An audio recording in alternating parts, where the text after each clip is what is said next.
আমার ছেলে করা আছে, আমাকে গলালে আমাকে মারবি। তোমাকে মারবি? হ্যাঁ।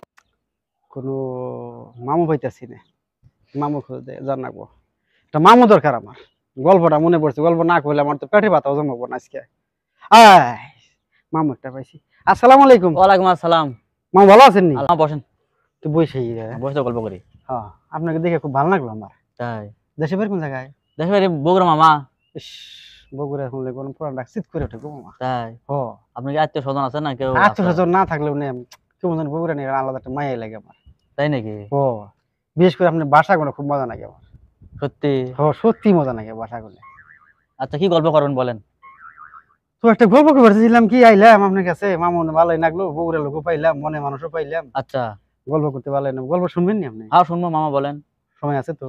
হ্যাঁ পর্যাপ্ত সময় আছে। সময় আছে, ঠিক আছে। চলেন, ধরেন আমরা দুজন একটা জঙ্গলে ঘুরতে গেলাম। গেলাম।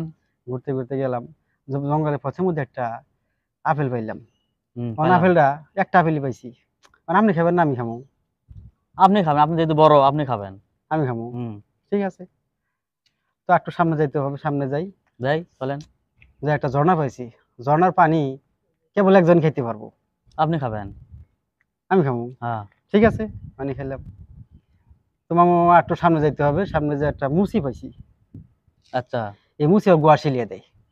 আপনি সিলাই করিলেন। আমার ছেলে হ্যাঁ। শিনাইলাম, অসুবিধা নেই।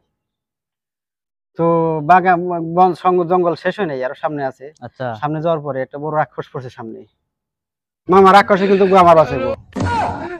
গোয়া তো তোমার ছেলে করা, আমার গোয়া ছেলে করা আছে। সাগর বেটা গোয়া মারলে আমাকে মারবি। ও বেটা আমাকে মারবি? হ্যাঁ এলে গল্প করে না তুই সাগর বেটা। বেটা